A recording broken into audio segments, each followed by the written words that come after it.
What's going on, everyone? Welcome to the second episode of our S13-240 build. Now, right now you catch me in our shop truck coming back from our powder coater. They blasted all those ugly, rusty panels that we took off in the last episode. The car's been sitting outside for almost 2 years now, so all of that's crept in, and before we could continue on with the project, really we have to play clean up on the entire car. So those panels are done. I'll show you how nice they look in a second, and then we're gonna start trying to figure out how to clean up the rest of the interior of the car, whether that's going to be us sanding the whole thing, or maybe calling out like a mobile blaster to come here and be able to clean that up without damaging other parts of the car, like the exterior paint and such. Then eventually I'm going to need to mock up that front end, the fenders, the hood, the bumper, and then have the engineers step in. They've 3D scanned most of the car, but they're really going to need to figure out the way that we're going to tube front that the front end. And so they're going to get started on that eventually, but I need to do a bit of mock-up before they can take over.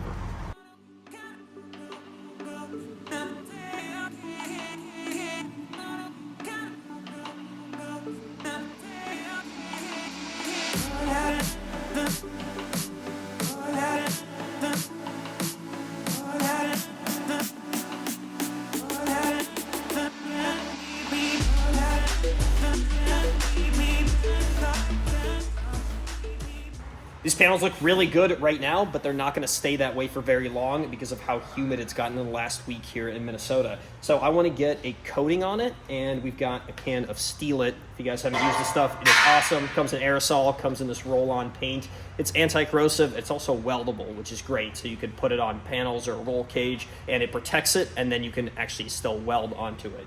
So I'm going to coat these, and then we're going to move on to the front end. As I mentioned, I've got the fenders laid out, lights and core support that needs to get tacked back in, and then we kind of have a whole-looking car pretty soon. So I'm going to get started on these right now.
With the fenders and hood on, now we can make the little adjustments. And so far, everything's fitting pretty well, considering it's two different chassis, the S13 and the R33, getting melded together. So what we need to do is get this core support piece back in, which means cleaning it up and tacking it in here, and then we can make those final adjustments before we cut a big hole in this hood to clearance the RD30.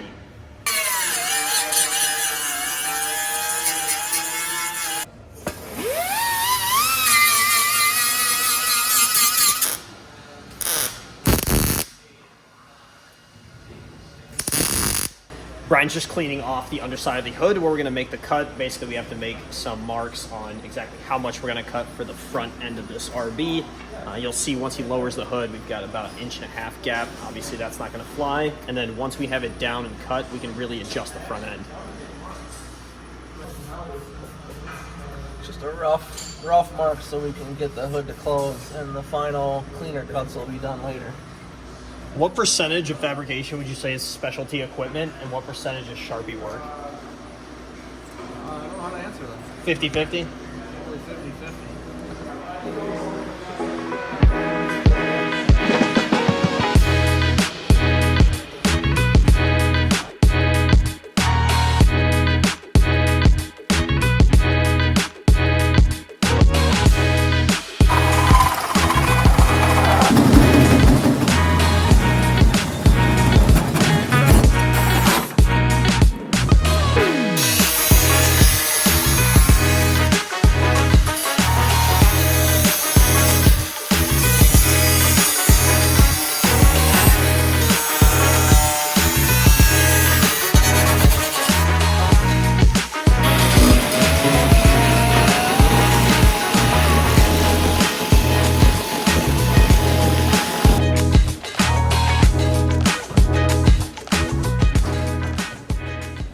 I wanted to show you where we left off for the day. You can see there's a gaping hole in the hood, and it's always a bit nerve-wracking to cut into, especially a classic hood like this, and we need to make a pretty sizable hole to fit an engine. So you can see we've had to clearance around the oil cap and then the valve covers essentially, and obviously the cams up front, especially when there's going to be a timing belt cover on here. It's going to fill this space really nicely. So there is some finishing work yet to be done on that, but that's for tomorrow, as well as fitting those pop-up headlights and then bumper so the engineers can do their thing. We'll do a separate video on that. What we need to also assess is how we're going to get this interior cleaned up. Obviously, all those panels are now coated and good to go, but the things that we couldn't remove, the cage and the floorboards and all that stuff, still needs to get taken care of. We weren't able to get a mobile blaster to come out, but we did find a blaster that was able to do this at their shop, which means we got to transport it there and we got to put it on a rotisserie. In order to do that, we got to get the rotisserie, we got to build some plates to be able to mount the car onto it, and then pull all of the underside components, the subframes, and then the engine and transmission, basically making this into just the roll bar and shell combination. Once we get it over there, they're going to be able to blast it, the underside, the interior, and then we can coat that so it doesn't surface rust again. And then it's kind of putting everything back together, and the mock-up process continues. In the interest of keeping this episode a little bit shorter, I think I'm going to wrap it up right there. And I should say that we're going to be putting out these episodes as frequently as we can, but I will be traveling for the next couple of weeks in Japan, so there'll be a bit of a break. But I do have some footage of our Mercedes AMG camera car that I'm going to be editing. We also have the Batmobile, if you've seen it on social media. Super exciting project that we've done some footage of, so I got to release that stuff, get it edited up. And then while I'm in Japan, I'm going to look around for some S13s and some R33s, maybe even show the owners some footage of the project we've got going on here, see if we can break the language barrier a little bit, see what they think about our project and what they have over there. So that's going to be really exciting. In the meantime, the engineers are going to do their thing on the front of this car, so by the time I come back, it should be ready to go on that rotisserie and get all the stuff dropped. So a lot of exciting things to come. I appreciate you guys watching this video, and hopefully you'll stay tuned for the subsequent ones. We've got plenty coming. Subscribe to our page if you haven't already. Share this around. Tell your buddies about it. That would do us a huge favor. The page has been growing, but we always want to see even more growth. So catch us on our Instagram, catch us on YouTube and Facebook, and we'll see you in the next video.